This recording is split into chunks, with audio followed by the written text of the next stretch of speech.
Halo semua. Apa kabar untuk hari ini? Semoga harimu selalu menyenangkan ya bro. Selamat datang di channel YouTube saya. Tolong dibantu subscribe, like dan share ya, supaya saya terus semangat bikin kontennya. Wakakakak. Soul Land 3 Chapter 741. Chapter 741, Doluo Gelap Terang. Hei kau, Tang Yinmeng berdiri akimbo. Dia memanggil dengan pandangan malu-malu tentang dia. Tepi pantai menderu-deru karena tawa. Pasangan yang sudah senior ini benar-benar tahu bagaimana membangkitkan keramaian. Lan Musi menarik kembali senyum di wajahnya. Dia memandang Tang Yinmeng dengan penuh kasih sayang dan berkata, meskipun Anda adalah orang yang mengaku kepada saya harus mengatakan saya berterima kasih kepada Anda. Saya sangat bersyukur bahwa ketika saya masih cuek tentang cinta, Anda adalah pemandu saya yang memberi saya petunjuk. Saya menghargai semua perhatian dan bantuan yang Anda berikan kepada saya selama ini. Saya sangat berterima kasih atas semua yang telah Anda lakukan untuk saya. Sayangku, satu hal benar yang pernah saya lakukan dalam hidup saya adalah berbagi hidup saya dengan Anda. Ini adalah keberuntungan saya yang mungkin merupakan hasil dari perbuatan baik yang bernilai 10 kehidupan. Saya akan bekerja keras untuk memastikannya bertahan selama 10 masa kehidupan lagi. Suasana marah awal Tang Yinmeng segera lenyap. Dia menundukkan kepalanya dan mengangguk ringan, dengan wajah lembutnya yang memerah. Tepi pantai menjadi gempar. Di kapal menara, Zuoxi bereaksi dengan marah. Bocah kecil ini yang menyiksa kita para lajang di depan umum. Itu terlalu tidak pantas. Murid siapa dia sebenarnya? Seorang wanita tua yang sudah menikah yang duduk di samping Yunming mengangkat kepalanya perlahan. Dia melirik Zuoxi. Milikku, apa masalahnya? Anda punya masalah dengan itu. Petik 2. Saat dia melihatnya, senyuman di wajah Zuoxi membeku. Dengan wajah lurus, dia menjawab, tidak, saya hanya berpikir bahwa murid yang Anda asuh benar-benar luar biasa. Lalu tutup mulut besarmu. Jangan ganggu aku saat aku mencoba mengenang masa mudaku, kata perempuan tua itu datar. Atlas Doluo Yunming hanya bisa tersenyum dan menggelengkan kepalanya. Sister Yue, amarahmu itu. Wanita tua yang sudah menikah ini terlihat senormal mungkin. Dia mengenakan pakaian sederhana seorang ibu rumah tangga yang malang. Dia tampak tidak berbeda dari wanita tua yang sudah menikah di distrik yang dilanda kemiskinan. Namun, tidak banyak yang benar-benar tahu tentang keberadaannya. Dia adalah orang tertua di seluruh Akademi Shrek. Dia sudah menjadi wakil Master Pavilion Dewa Laut sebelum Atlas Doluo Yunming menjadi Master Pavilion Dewa Laut saat ini. Dia berumur lebih dari 200 tahun. Dalam hal senioritas, dia adalah senior Atlas Doluo, belum lagi lansia paling senior yang masih hidup di Akademi Shrek. Dia biasanya menghabiskan hari-harinya di Pulau Dewa Laut dalam pengasingan, tinggal di Pavilion Dewa Laut dan jarang keluar. Zuoxi tidak memperhatikan kehadirannya sampai dia mendengar suara wanita tua itu. Bahkan Scarlet Dragon Doluo yang pemarah tidak berani mengucapkan sepatah kata pun. Wanita tua yang sudah menikah memiliki gelar yang mengejutkan langit dan bumi yang mencerminkan sifat mendominasi dunia. Dia disebut sinar matahari dan bulan yang menyilaukan, permaisuri naga gelap terang. Gelarnya adalah gelap terang. 150 tahun yang lalu, hanya dengan menyebutkan Light Dark Doluo, Long Yeiwei, master jiwa dari generasi itu akan bergetar. Insiden wanita tua yang paling berkesan adalah selama konflik antara dia dan Pagoda Jiwa. Dia seorang diri memaksa naik ke markas spirit Pagoda dan memberikan tamparan hebat kepada Master Pagoda Roh. Meskipun ini adalah rahasia Pagoda Jiwa di Akademi Shrek, para ahli peringkat teratas di ranah Master Jiwa menyadari apa yang terjadi. Insiden itu hampir memulai perang besar-besaran antara Akademi Shrek dan Pagoda Roh. Pada akhirnya, setelah mediasi Master Pavilion Dewa Laut saat itu, mereka akhirnya mencapai penyelesaian dengan Pagoda Jiwa. Light Dark Doluo Long Yeiwei harus meminta maaf atas pertengkaran itu. Semangat dari karakter wanita tua ini dan kekuatan yang dimilikinya terlihat dari kejadian tersebut. Dia adalah satu-satunya orang yang bisa absen selama pertemuan Pavilion Dewa Laut. Dia pasti seseorang yang melakukan banyak hal dengan caranya di Akademi Shrek. Alasan mengapa Yunming menyebut dia sebagai saudara perempuan adalah atas permintaannya sendiri. Dia tidak ingin terlihat tua. Lan Musi dan Tang Yinmeng adalah muridnya. Long Yeiwei menyipitkan matanya. Dia memandang Lan Musi dan Tang Yinmeng di tengah danau Dewa Laut. Ada senyuman di wajahnya. Melihat anak-anak ini, saya tidak bisa tidak memikirkan masa remaja saya. Sayangnya, cacingan itu mati terlalu cepat. Kalau tidak, kita bisa menyaksikan anak-anak berkencan. Saat itu, kami juga berakhir bersama di festival kencan seperti ini. Suaminya adalah Master Pavilion Dewa Laut sebelumnya yang telah meninggal 40 tahun yang lalu. Yunming berkata dengan lembut, Saudari Yue, kita semua sangat merindukan Penatua Bei, tapi kamu harus menjaga dirimu sendiri. Long Yue terkekeh, aku sudah hidup bertahun-tahun, dan telah menghabiskan apa yang akan menjadi 2 kehidupan untuk orang biasa. Apalagi yang bisa saya minta? Semakin lama saya hidup, semakin tidak mau lelaki tua di surga ini menerima saya. Jangan khawatir, saya masih hidup setidaknya 20 tahun. Saya ingin melihat lebih banyak lagi tentang anak-anak kecil ini. Mereka adalah sumber kegembiraan terbesar saya. Yunming tersenyum dan mengangguk, benar. Ketika saya melihat anak-anak ini berkumpul, suasana hati saya juga terangkat. Sayangnya, saya tidak bisa menyatakan cinta saya pada Yali di Sigat Lake. Long Yue terkekeh. Masih belum terlambat. Yunming juga tertawa. Tidak, saya tidak bisa. Saya sudah melewati tahun-tahun saya. Aku tidak sekonyol itu di depan anak-anak. Mari kita lihat mereka. Pengakuan cinta yang dalam dari Lan Muzi terhadap Tang Yinmeng telah membuat emosi semua murid pelataran luar terbakar. Akan sulit untuk tetap melajang setelah ini. Tang Yinmeng mencondongkan tubuh ke pelukan Lan Muzi. Ekspresinya adalah salah satu kebahagiaan. Ayo kita selenggarakan acara ini dulu. Aku akan memberimu hadiah saat kita pulang malam ini, kata Tang Yinmeng dengan nada lembut. Matanya basah saat air mata mengalir. Mereka memiliki pengeras suara jiwa di tubuh mereka. Semua orang yang hadir dapat mendengar suara mereka tidak peduli betapa lembutnya mereka berbicara. Untuk sesaat, ada peluit dan seruan dari kerumunan. Bahkan suhu danau Dewa Laut tampaknya sedikit meningkat dari pertunjukan kasih sayang mereka yang hangat. Lan Muzi terbatuk, baiklah, ejekan sudah selesai. Jika Anda ingin menemukan pasangan Anda yang lebih baik di Festival Kencan Danau Dewa Laut, maka lebih baik bekerja keras, juniorku. Sekarang, mari kita undang semua murid pelataran inti yang akan mengambil bagian dalam Festival Kencan Danau Dewa Laut hari ini untuk tampil. Saya yakin ada beberapa junior yang tidak paham dengan aturan Festival Kencan kita. Mari lihat. Saat dia mengatakan ini, dia menunjuk ke sebuah area di depannya. Lampu hijau tua bersinar dari kedua sisi. Cahaya itu berasal dari daun teratai raksasa yang disinai oleh cahaya bawah air. Lampu hijau yang berkilau penuh dengan kehidupan yang membuatnya eye-catching di danau. Festival Kencan Danau Dewa Laut bukan hanya acara untuk menemukan pasangan Anda, tetapi juga kesempatan untuk menunjukkan kekuatan Anda.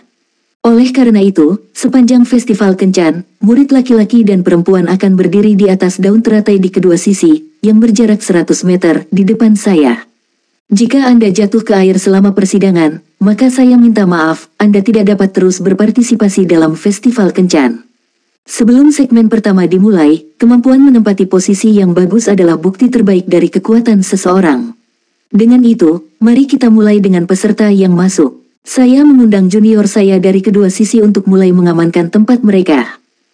Mulai. Dengan pengumuman Tang Yinmeng yang menggelegar, Festival Kencan Danau Dewa Laut telah resmi dimulai. Di kedua sisi Danau Dewa Laut, puluhan sosok melompat ke udara pada saat bersamaan. Beberapa berlari dengan cepat di sepanjang permukaan danau, sementara yang lain melompat ke udara. Mereka mengenakan topeng hijau dengan kerudung yang menutupi kepala mereka, dan jubah longgar yang menutupi seluruh tubuh mereka. Murid-murid di seberang semuanya memakai topi bambu. Gaun putih panjang mereka terurai di udara. Kerudung hijau sepanjang 3 kaki tersampir dari topi bambu mereka. Wajah mereka hampir tidak terlihat. Yang memakai jubah hijau adalah siswa laki-laki, sedangkan di sisi lain yang bertopi bambu tidak diragukan lagi adalah siswa perempuan. Para peserta dari kedua sisi sedang melompat ke arah daun teratai dengan kecepatan yang membutakan. Masing-masing menunjukkan kemampuan yang sangat berbeda. Tindakan dan kecepatan setiap orang, bersama dengan keterampilan mereka, memiliki keunikan tersendiri.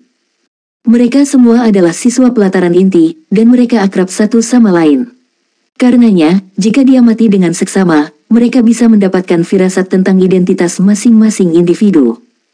Seorang siswa laki-laki yang sangat tinggi dan besar bergerak sangat cepat. Setiap tempat yang dilewatinya, sebuah batu akan menonjol dari permukaan air. Dia menendang dengan kuat ke batu dan memantul ke depan seperti meteor yang mengejar bulan. Tiba-tiba, tubuhnya berkedip dan dia jatuh ke arah daun teratai di tengah baris pertama. Ada 3 baris daun teratai di sisi siswa laki-laki. Sedangkan dari sisi betina hanya ada 2 baris. Jelas terlihat ada ketidakseimbangan dalam jumlah. Tepat ketika siswa laki-laki hendak mendarat di atas daun, siswa lain bergerak cepat untuk menyusulnya dari samping dan mendarat tepat di atas daun teratai di saat berikutnya. Di daun teratai lain di sampingnya, sebuah cahaya menyala dan seorang siswa lain muncul di atasnya. Sebagai tanggapan, siswa tinggi dan berkelas itu membuat lingkaran dengan kedua tangan dan kekuatan hisap yang sangat besar muncul entah dari mana.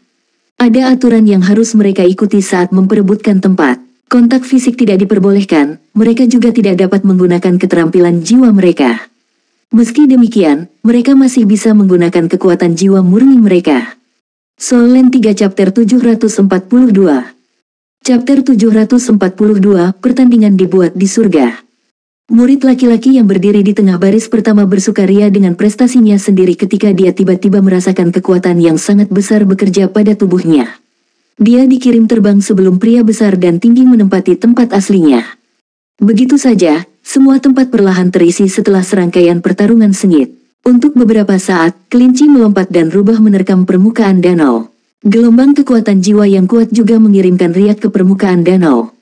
Secara relatif, pertarungan di pihak siswi tidak sekuat itu. Mereka siswa bahkan dengan sopan saling memberi kesempatan. Mereka jatuh ke daun teratai dan berdiri diam. Mereka semua adalah murid pelataran inti dan semua memiliki kekuatan yang sangat kuat. Untuk sementara waktu, mereka semua menunjukkan keahlian khusus mereka dan mengklaim tempat untuk diri mereka sendiri. Saat ini, hanya setelah semua siswa mengklaim daun teratai barulah mereka dapat menentukan jumlah total peserta Festival Kencan Takdir Dewa Laut tahun ini. Mirip dengan tahun-tahun sebelumnya, jumlah siswa perempuan lebih sedikit dibandingkan siswa laki-laki. Ini adalah fenomena legendaris, serigala banyak, tapi daging langka. Ini tidak dapat membantu. Pria, secara keseluruhan, lebih berbakat daripada wanita dalam hal menjadi master jiwa. Tentu, ini juga yang terjadi di Akademi Shrek. Ada total 51 siswa laki-laki. Biasanya, banyak dari mereka yang seusia dan belum menikah akan berpartisipasi dalam Festival Kencan. Ada sebanyak 31 siswa perempuan yang ikut serta. Untuk sesaat, di Danau Dewa Laut, daun teratai di bawah kaki mereka diterangi oleh cahaya yang menyelimuti tubuh mereka dengan cahaya yang indah. Di sekitar mereka ada air yang berkilau dari Danau Dewa Laut, dan di bawah kaki mereka ada tiang cahaya. Dengan penampilan mereka, sepetak besar cahaya bersinar terang di bawah permukaan air di sekitar mereka. Saat ini, permukaan Danau Dewa Laut adalah tahap paling berkilau. Hari ini, banyak di antara mereka akan menemukan cinta sejati mereka di sini. Mungkin saja, mereka akan menemukan pasangan yang akan menghabiskan hidup mereka dengannya. Lan Musi tersenyum. Dia menyilangkan tangan di depan dirinya sendiri. Baiklah, seharusnya semuanya itu. Jika kalian masih bisa mengenali satu sama lain bahkan dalam kostum kalian ini, maka itu pasti cinta sejati. Tapi, menurut saya kemungkinan seperti itu sangat kecil. Setidaknya, saya tidak bisa melakukan itu saat itu. Sejujurnya, sangat sulit untuk mengenali orang-orang di kerumunan yang memakai kostum yang sama. Dengan kebanyakan dari mereka yang menutupi tubuh mereka hanya membuatnya lebih sulit.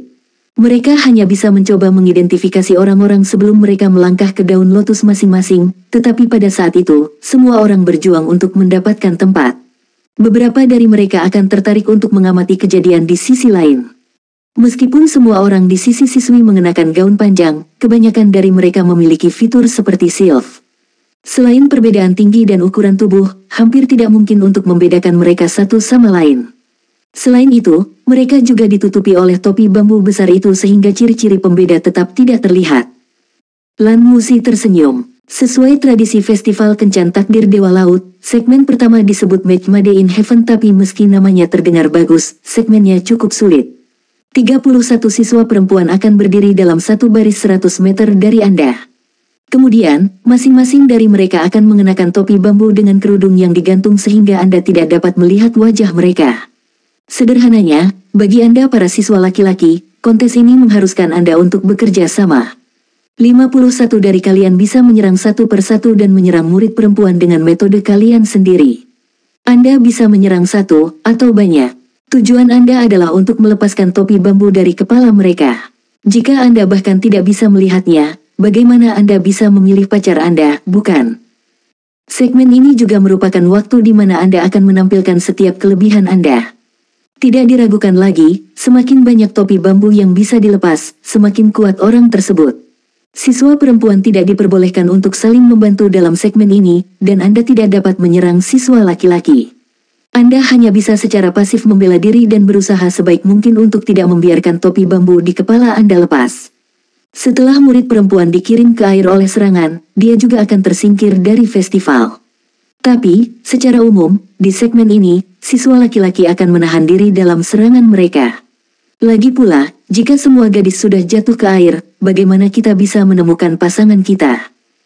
Para siswa pelataran luar di tepi pantai menahan napas sekarang. Festival kencan akhirnya dimulai. Mereka tidak hanya dituntut untuk saling mencintai, mereka juga harus cukup kuat. Mereka yang akhirnya bisa bersama pada akhirnya akan membuktikan bahwa mereka cukup kuat. Segmen pertama, Match Made in Heaven, tidak sederhana. Gadis-gadis itu bisa membela diri. Secara alami, ada lebih banyak gadis yang murah hati. Mereka secara alami akan bekerja sama dengan orang yang mereka cintai dan menyerah pada topi bambu mereka jika mereka mau. Namun, mereka yang pada awalnya tidak mau atau tidak berniat mencari pasangan akan bekerja keras untuk mempertahankan topi bambu mereka sendiri. Segmen ini melibatkan kontes kecerdasan, keberanian, kekuatan, dan pemahaman tentang apa yang dipikirkan orang lain. Situasi pertandingan dibuat di surga untuk festival kencan takdir Dewa Laut setiap tahun berbeda, membuatnya sangat menarik. Suara Lan Musi nyaris pudar ketika daun teratai di bawah kaki siswi mulai melayang sendiri. Mereka mengatur gadis-gadis yang awalnya dalam dua baris menjadi satu baris. Lan Musi memandang anak laki-laki di baris pertama dan tersenyum. Baiklah, sekarang saatnya kalian semua menunjukkan kejantananmu.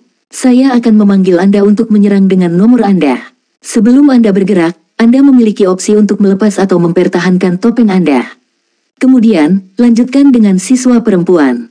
Di sisi lain, hal yang harus Anda perhatikan adalah bahwa para gadis tidak dapat melepas topi bambu mereka sendiri di segmen ini. Itu sebabnya, jika kalian tidak menemukan cara untuk melepaskan topi bambu mereka, saya khawatir akan sulit bagi Anda untuk menentukan identitas mereka. Aturan festival kencan tidak terlalu rumit.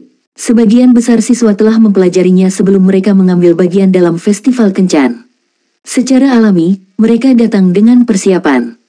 Lan Musi berseru, pria nomor 1, Anda dapat memilih untuk memperlihatkan wajah Anda, atau tetap memakai topeng Anda. Laki-laki nomor 1 bukanlah anak laki-laki pertama yang berdiri di barisan depan, nomor mereka diberikan kepada mereka sebelum segmen dimulai. Saat ini siswa tersebut berdiri di baris kedua. Anak laki-laki ini jelas tahu tentang peraturan terkait bahkan sebelum ini, dia berkata tanpa ragu-ragu, saya memilih untuk mengungkapkan wajah saya. Saat dia mengatakan ini, dia mengangkat tangannya dan melepaskan topeng dari wajahnya. Sebenarnya, pada segmen pertama ini, sebagian besar peserta akan memilih untuk menampakkan wajah mereka di tahun-tahun sebelumnya. Alasannya sederhana, anak laki-laki ingin membiarkan para gadis melihat siapa diri mereka sehingga mudah bagi mereka untuk memilih. Kecuali jika anak laki-laki itu tidak berniat untuk berkencan sejak awal, mereka akan mengungkapkan wajah mereka di segmen pertama. Ini adalah pria muda yang tinggi dan besar. Dia terlihat biasa tetapi sosoknya tinggi dan lurus dengan mata berbinar. Lan Musi membuat isyarat mengundang. Anda bisa mulai. Pemuda itu tersenyum dan berkata kepada gadis-gadis di seberang, maafkan saya, nona-nona cantik.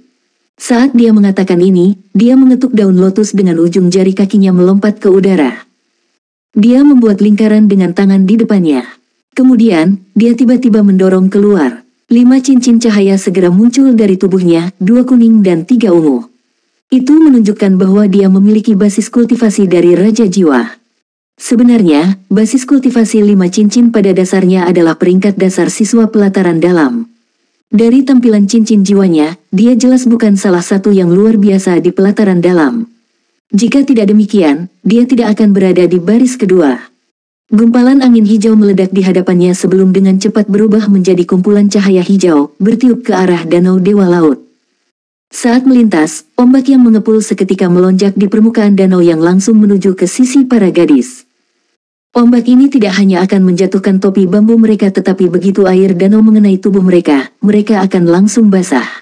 Bocah yang dijuluki pria nomor 1 ini memang punya nyali. Di antara gadis-gadis di sisi lain, seseorang yang berdiri di tengah mendengus. Sosoknya melayang tapi dia tidak melompat. Sebaliknya, tubuhnya diangkat. Dia menghantam udara dengan tangan kanannya dan sebanyak 7 cincin jiwa naik dari bawah kakinya. 2 kuning, 3 ungu, dan 2 hitam. Gelombang yang mengepul tidak berhasil mencapainya karena sudah membeku di udara.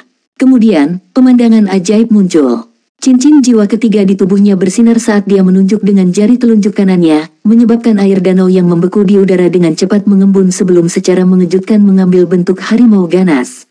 Kemudian, ia berbalik dan menerkam lurus ke arah pria nomor 1. Soul Land 3 Chapter 743. Chapter 743, Jiwa-jiwa yang diwarisi. Siswa nomor 1 menjadi pucat karena ketakutan. Dia telah mendarat di tanah ketika dia menyadari bahwa situasinya buruk setelah melihat senior 7 ring berdiri di hadapannya. Dia memiliki temperamen yang tidak dapat diprediksi, dan ini adalah pertama kalinya dia berpartisipasi dalam festival kencan Danau Dewa Laut. Gelombang kuat yang dia hasilkan sebelumnya, sebagai tampilan kekuatannya, mengesankan para wanita, namun dia tidak berniat memprovokasi para wanita. Dia melihat tanpa daya saat harimau tiba di hadapannya. Dia menguatkan dirinya saat dia mengangkat tangannya dengan hati-hati dan menyalakan cincin jiwa kelimanya. Seketika, cahaya hijau memadat dan berubah menjadi pedang raksasa hijau di atas kepalanya. Pedang itu membuat gerakan menusuk harimau. Tepat saat harimau itu hendak ditebas menjadi 2, ia tiba-tiba berubah menjadi semburan dahsyat, sepenuhnya menghindari pedang Windbot yang kuat untuk menyerang tubuh pria nomor 1 sebagai gantinya. Pria nomor 1 tidak berhasil melepaskan baju perangnya sebelum dia terlempar ke dalam air oleh semburan yang kuat itu. Bahkan daun teratai di bawahnya terbalik. Tidak ada keraguan bahwa dia kehilangan kualifikasi untuk melanjutkan kencan buta. Sekaligus, para siswa laki-laki terdiam, seperti jangkrik di akhir musim gugur, setelah menyaksikan perempuan agresif untuk diri mereka sendiri. Reaksi kebanyakan orang adalah kaget. Rupanya, mereka menelan ludah mereka sebagai refleks yang tidak disengaja. Sepertinya festival kencan tidak seperti yang mereka bayangkan. Lan Musi tidak bisa menahan diri untuk menutupi matanya dan batuk secara spontan. Pria nomor 1, kenapa kamu tidak menekan kesedihanmu dan menerima kekalahanmu? Saya tidak tahu apa yang Anda pikirkan. Apakah Anda berencana untuk membasahi setiap wanita di sini? Selain itu, sekarang setelah Anda mengungkapkan diri Anda, saya khawatir Anda mungkin antagonis dari semua siswa perempuan akademi. Oleh karena itu, saya ingin mengingatkan setiap siswa laki-laki di sini untuk memikirkannya dengan serius sebelum Anda mencoba melepaskan topi bambu perempuan. Pastikan untuk tidak menggali lubang dan mengubur diri Anda sendiri dalam prosesnya. Pada saat yang sama, saya ingin Anda mengingat bahwa Anda benar-benar bukan lawan yang layak dari para siswi menilai dari kekuatan Anda yang biasa-biasa saja. Pria nomor 2, apakah Anda ingin mengungkapkan diri Anda? Iya. Pria nomor 2 melepas topengnya tanpa ragu sedikit pun sekaligus melepas jubahnya untuk memperlihatkan setelan putih yang terlihat murni seperti salju. Rambut emasnya tergerai tertiup angin sementara wajahnya yang tampan tersenyum tipis. Dia memberi hormat pada wanita yang menghadapnya dengan tangan kanan di dadanya. Dia berdiri di sisi kiri baris pertama sehingga perempuan itu bisa melihat dia dengan lebih baik. Halo, senior dan junior. Nama saya Yue Zhenyu, dan saya baru saja memasuki pelataran dalam baru-baru ini. Izinkan saya untuk mengungkap diri saya sendiri. Pria nomor 2 tepatnya adalah Yue Zhenyu. Tak diragukan lagi, wajah tampan, setelan rapi, dan tingkah lakunya yang santun meninggalkan kesan mendalam bagi para wanita. Selain itu, hampir semua siswa pelataran inti menyadari bahwa Yue Zhenyu adalah salah satu dari Shrek Seven Monsters generasi saat ini. Meski betina tetap tenang, pejantan cukup lega juga. Dengan penampilan seorang siswa laki-laki sekaliber dan bereputasi demikian, memberikan kesempatan untuk mengubah kesan keseluruhan perempuan terhadap laki-laki. Tang Yingmeng tersenyum. Junior yang sangat tampan. Lakukan upaya ekstra, itu terserah Anda. Terima kasih atas dukungan Anda. Yue Zhenyu tersenyum saat cincin jiwa muncul dari bawah kakinya. 4 cincin ungu dan 1 jiwa hitam muncul. Tingkat cincin jiwanya jauh melebihi pria nomor 1. Kemudian, tangannya berbalik untuk mengungkapkan bintik-bintik cahaya keemasan yang menyatu ke permukaan telapak tangannya dengan cepat. Setelah itu, cahaya keemasan berangsur-angsur mengembun menjadi suatu bentuk. Apa itu tadi? Malaikat emas kecil berkilau dengan sayap terentang di punggungnya berdiri di atas telapak tangan Yue Zhenyu. Tingginya hanya setengah kaki dengan sayap berbulu putih dan cincin emas di kepalanya. Dia sangat menggemaskan seperti boneka yang ditaburi bubuk putih dan diukir dari batu giok. Pipi kecilnya bengkak dan putih saat dia mencibir dan menggumamkan sesuatu kepada Yue Zhenyu dengan sikap yang tampaknya tidak puas. Pergi, sayangku. Bantu untuk melepaskan topi bambu saudari itu. Yue Zhenyu mengangkat tangannya dengan lembut sementara setitik cahaya keemasan bersinar di tangan kanannya yang dia masukkan ke dalam mulut malaikat kecil itu. Malaikat kecil itu menepuk bibirnya dengan nikmat. Dia kemudian terbang dengan enggan. Apa itu tadi? Malaikat, jiwa roh. Jiwa roh ini tidak digunakan oleh pagoda roh atau ditemukan di tempat lain di benua itu. Itu diwarisi dari sumber spiritual dan di antara yang paling langka dari semua jiwa roh. Perbedaan terbesar antara jiwa roh yang diwarisi dan jiwa biasa adalah bahwa ia tidak mampu menyediakan cincin jiwa master jiwa. Namun, itu bisa meningkatkan kemampuan khusus master jiwa sama seperti bagaimana beberapa master jiwa memiliki garis keturunan yang kuat. Tidak ada keraguan bahwa malaikat kecil jiwa roh yang diwarisi Yue Zhenyu memberinya kemampuan untuk mengendalikan energi suci. Singkatnya, dia adalah garis hidup tambahannya. Ini adalah pertama kalinya rekan-rekannya melihat jiwa roh yang diwarisi, apalagi siswa lain yang hadir. Itu terlalu menggemaskan, bukan? Betina sedang keributan dengan beberapa dari mereka sesekali berbisik satu sama lain. Kemampuan terbang malaikat emas kecil itu tampaknya tidak terlalu meyakinkan. Dia bergoyang dari sisi ke sisi, dan naik turun saat dia terbang melintasi permukaan danau Dewa Laut dengan semua orang khawatir apakah dia akan jatuh ke danau. Demikian pula, ada keributan di pihak pria karena penampilan Yue Zhenyu benar-benar mengesankan dan tak tertandingi. Mereka memiliki firasat bahwa bencana akan terjadi selanjutnya. Malaikat emas kecil akhirnya menemukan jalan ke depan para wanita. Wanita pertama yang dia dekati secara mengejutkan adalah siswa pelataran inti Soul Sage 7 cincin yang membalas sebelumnya. Malaikat kecil memasukkan jari telunjuk kanan perempuan itu ke dalam mulut kecilnya dan menamparkan bibirnya. Dia sedikit cemberut dan berkata, "Halo saudari." "Kakak," Yue Zhenyu berkata bahwa jika aku tidak mengungkap para suster, aku tidak diizinkan untuk kembali, dan aku sangat lelah. Maukah Anda berbaik hati membantu saya? Betina itu bersorak, dia mengganggumu. Apakah Anda ingin saya memukulinya untuk Anda? Tolong jangan, saudari. Kami berbagi kehidupan yang sama. Ini hanya akan seperti memukuli diri sendiri jika Anda mengalahkannya. Aku akan kesakitan dan kesakitan. Saudari, jika kamu tidak mau, biarlah. Saat dia mengatakan itu, dia mengepakkan sayap kecilnya dengan susah payah untuk meregangkan jari telunjuk saudari itu dengan tangan kecilnya yang gemuk. Dia menundukkan kepalanya dan menyatukan jari telunjuk saudari itu. Dia sangat menawan dan manipulatif pada saat yang bersamaan. "Sayang, jangan menangis," suara wanita itu langsung berubah menjadi lembut. Dia mengangkat tangannya dan melepaskan topi bambu dari kepalanya. Sebagai tuan rumah, Mulanzi tak bisa menahan tawa. Dia berbalik untuk berbicara dengan Tang Yingmeng di sisinya. Ini adalah trik yang cerdas. Yue Zhenyu benar-benar layak menjadi salah satu dari Shrek Seven Monsters generasi baru.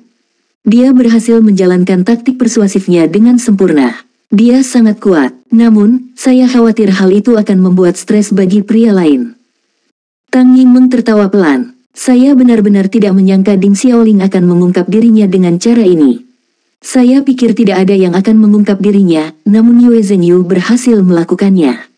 Xiaoling adalah yang tertua di antara murid perempuan pelataran inti. Yue Zhenyu meskipun menunjukkan kemampuannya, tetapi aku khawatir Xiaoling tidak akan memiliki kesan yang baik tentang dia. Jika saya tidak salah, Xiaoling paling membenci orang yang tidak terawat. Namun, sepertinya dia memiliki naluri keibuan. Memang, ketika dia melihat malaikat kecil itu, tatapannya begitu lembut sehingga tak terbayangkan bahwa dia adalah orang yang mengalahkan pria nomor 1 sebelumnya. Dia bahkan mengangkat tangannya untuk menggosok pipi lembut malaikat itu. Ding Xiaoling jelas merupakan yang tertua di antara siswa perempuan pelataran inti. Basis budidayanya hanya kedua dari Tang Yingmeng. Jika Tang Yingmeng dikenal sebagai murid wanita pertama pelataran inti, maka Ding Xiaoling akan menjadi yang kedua. Basis kultivasinya sangat kuat, dan dia bekerja keras untuk menjadi master armor pertempuran 3 kata. Malaikat kecil itu tersenyum manis padanya sebelum terbang ke wanita di sebelah Ding Xiaoling. Malaikat kecil menggunakan taktik yang sama dan bahkan kata-kata yang sama persis pada wanita berikutnya. Wanita itu ragu-ragu sejenak sebelum dia melepaskan topi bambu di kepalanya yang memperlihatkan wajah polos dan dingin di bawahnya. Laki-laki di seberang bingung, bukankah itu Sumi, Dia adalah gadis dengan temperamen paling tak terduga di pelataran inti. Dia adalah gadis aneh yang meneliti Misha secara khusus dan bukan armor perang. Terlepas dari latihan kultivasinya, dia dikatakan menghasilkan satu set Misha hitam eksklusif sendiri dan menghabiskan sebagian besar waktunya untuk meneliti semua jenis perangkat jiwa yang mematikan dan canggih. Dia dikenal sebagai penyembuh wanita. Sebagian besar siswa pelataran luar tidak menyadari keberadaannya. Di sisi lain, semua murid pelataran inti mengenalnya. Dia mungkin Master Misha termuda dalam sejarah Akademi Shrek pada usia 30 tahun. Ding Xiaoling dan Sumi adalah siswa yang lebih tua di antara siswa perempuan akademi. Fakta bahwa mereka belum menikah setelah sekian tahun merupakan indikasi bahwa menikah bukanlah prioritas utama mereka. Namun, topi bambu mereka segera dilepas begitu bidadari kecil itu datang. Mereka jauh lebih tua dari Yue Zhengyu. Pada saat yang sama, Yue Zhengyu tidak akan bisa menandingi kekuatan kedua kakak perempuan ini.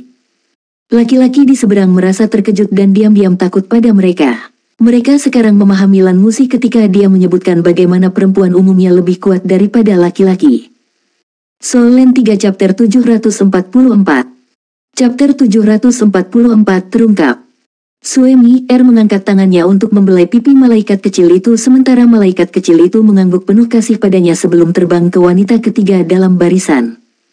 Laki-laki menjadi cemas karena bahkan dua saudara perempuan tertua Ding Xiaoling dan Sumi telah memperkenalkan diri untuk malaikat kecil itu. Bagaimana mereka bisa menolak? Namun, siapa lagi yang mampu bersaing dengan Yue Zhengyu, jika setiap wanita mengungkapkannya sedemikian rupa sehingga dia sendiri yang menjadi pusat perhatian? Malaikat kecil itu bahkan tidak peduli lagi dengan obrolan persuasif. Dia hanya terbang untuk menghadapi betina satu persatu dan menggunakan jari telunjuknya yang kecil dan gemuk untuk menyentuhnya dengan ekspresi menyedihkan di wajahnya. Semua orang mengerti bahwa dia melakukannya dengan sengaja, namun para wanita tidak bisa menahan diri untuk tidak jatuh cinta padanya setiap saat. Satu demi satu, topi bambu dilepas untuk menampakkan wajah betina. Dari semua wanita, tidak sampai yang kedelapan yang memiliki wajah paling indah dan menawan. Dia memiliki sosok ramping untuk melengkapi kecantikannya yang luar biasa. Bibirnya pecah menjadi senyuman, dan dia memiliki sedikit rona merah di pipinya. Bintang-bintang di langit tampak berkilauan karena kecantikannya yang menawan. Malaikat kecil itu segera bersorak saat melihatnya. Dia menerkam ke depan dengan tiba-tiba, memeluk lehernya, dan terus mencium pipinya dengan pukulan keras. Kemudian, dia terbang dan berbicara kepada semua wanita pelataran inti, "Terima kasih, saudari. Aku kecil ini sangat lelah, jadi aku akan kembali sekarang." Dia berbalik dan berubah menjadi aliran cahaya keemasan dengan suara mendesing saat mengatakan itu. Dia terbang kembali ke Yue Zhengyu seketika sebelum dia menyatu ke dalam tubuhnya dan menghilang dalam sekejap. Sama sekali tidak ada tanda-tanda kesulitan terbang saat dia terbang kembali, tidak seperti sebelumnya. Meski tahu bahwa mereka ditipu, para wanita yang melepaskan topi bambu mereka untuk malaikat kecil tidak tahan untuk marah padanya. Wajah Yue Zhengyu tersenyum saat melihat penampilan wanita terakhir yang melepas topi bambunya. Dia mengangguk lembut ke arahnya. Sebagai tanggapan, wanita itu menjulurkan lidah padanya. Su Xiaoyan telah dewasa. Pepatah lama mengatakan bahwa penampilan fisik seorang gadis berubah dengan cepat dari masa kanak-kanak hingga dewasa adalah benar. Dia menjadi lebih feminin saat dia dewasa. Kecantikannya sangat menawan. Dia anggun dan terkenal sebagai kecantikan nomor satu di antara Shrek Seven Monsters.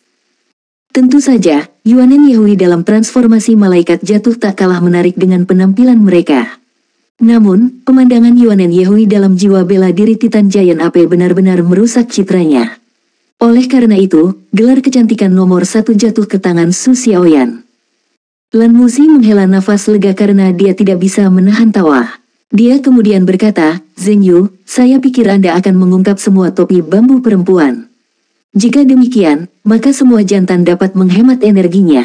Namun, saya memprediksi bahwa Anda akan menjadi sasaran kritik publik. Sepertinya Anda telah menemukan impian Anda. Mari kita tunggu babak selanjutnya. Segera datang, pria nomor 3. Laki-laki berikut harus lebih berhati-hati setelah dua pertunjukan sebelumnya. Meskipun demikian, mereka berdua lebih berpengalaman juga. Hampir semua dari mereka melepas topeng mereka dan kemudian menggunakan beberapa teknik yang lebih lembut untuk mengungkap betina. Menurut aturan, pejantan diizinkan melompat ke udara, tetapi mereka tidak diizinkan mendarat di atas air. Mereka dapat menggunakan keterampilan jiwa atau kemampuan apapun yang mereka miliki selama mereka dapat kembali ke posisi awal. Segmen pertama relatif ringan. Laki-laki tidak akan langsung tersingkir meski gagal mengungkap perempuan, hanya saja kekuatannya terbukti tidak memadai. Segera, satu demi satu jantan masing-masing melepaskan keterampilan mereka dalam upaya untuk mengungkap betina di seberangnya. Namun, tidak ada yang bisa menandingi kemampuan Yue Zhengyu untuk mengungkap 8 wanita secara berurutan. Sejauh ini, 10 pria sudah mencoba peruntungan di babak ini. Selain itu, Yue Zhengyu tampaknya masih memiliki kekuatan cadangan pada saat itu. Pria nomor 16, maukah kamu mengungkapkan dirimu? Lan Muzi melihat ke arah laki-laki di barisan depan. Laki-laki itu menggelengkan kepalanya. Dia adalah pria pertama yang memilih untuk tidak mengungkapkan dirinya hari ini. Lan Muzi mengangguk dan berbicara, baiklah. Kamu bisa mulai sekarang. Sebelum suaranya menghilang, beberapa teriakan terkejut terdengar dari sisi berlawanan dengan 4 topi bambu betina yang di-doff secara berurutan. Apa yang terjadi?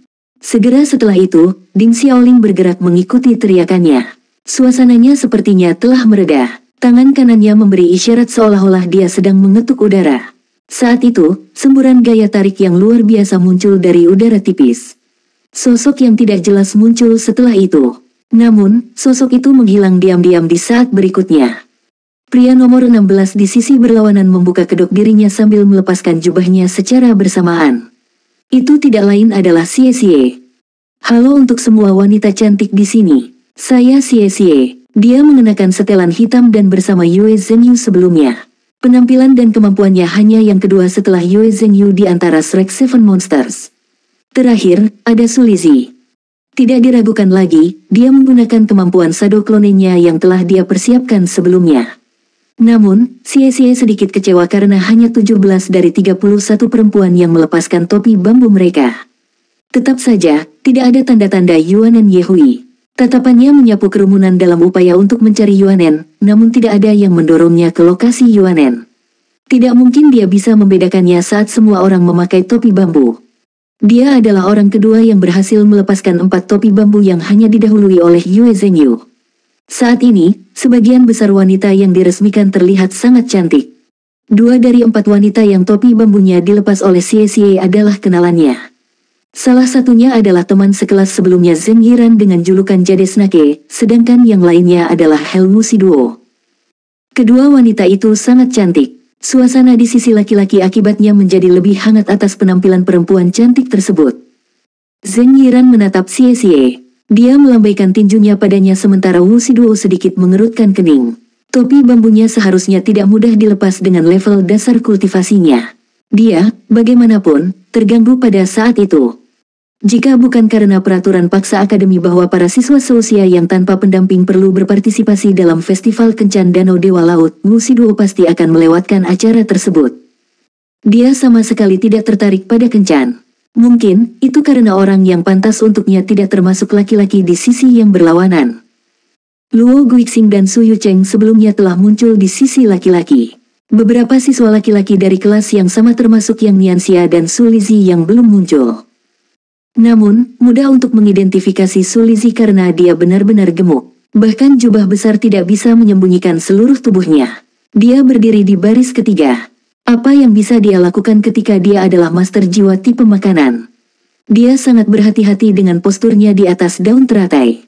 Dia sangat mengandalkan kekuatan jiwanya yang tebal untuk mengurangi berat badannya. Nomor 17. Segmen Match Made in Heaven berlanjut. Bagi perempuan yang masih memakai topi bambu, semakin sulit melepas topi mereka. Betina mempertahankan sejumlah anonimitas untuk mempertahankan pertahanan yang kuat. Ketika giliran Su Lizhi, dia menyerah untuk melepaskan topi bambu karena dia benar-benar merasa dia tidak memiliki kemampuan. Semakin kecil kemungkinan perempuan untuk diresmikan. Ketika giliran male number 40, masih ada lebih dari 10 wanita yang tersisa untuk diresmikan. Diikuti oleh pria nomor 50. Total ada 51 laki-laki, jadi hanya ada 1 laki-laki yang tersisa. Apakah kamu akan mengungkapkan dirimu sendiri? Lan Muzi bertanya dengan senyum di wajahnya. Iya, sebuah suara kental menggema, lalu pria nomor 51 terlihat mengangkat tangannya untuk mengungkap wajahnya. Dia mengungkapkan wajahnya yang berani dengan kepalanya yang botak bersinar di bawah sinar matahari. Mayoritas orang tercengang sesaat ketika melihat wajah tersebut karena itu bukanlah wajah yang mereka kenal. Di sisi lain, Slack Seven Monsters generasi saat ini hampir tidak terkejut karena mereka terlalu akrab dengan wajahnya. Kata-kata keluar dari mulut Yue Zhenyu tanpa dia sadari karena dia berdiri tidak terlalu jauh dari orang itu. Matman Long. Siswa laki-laki nomor 51 tepatnya adalah Long Yue. Dia adalah pemimpin 8 Raja Surgawi dari Monster Academy, pembangkit tenaga listrik yang memiliki jiwa bela diri Raja Naga Gunung. Dia adalah Matman Long Yue.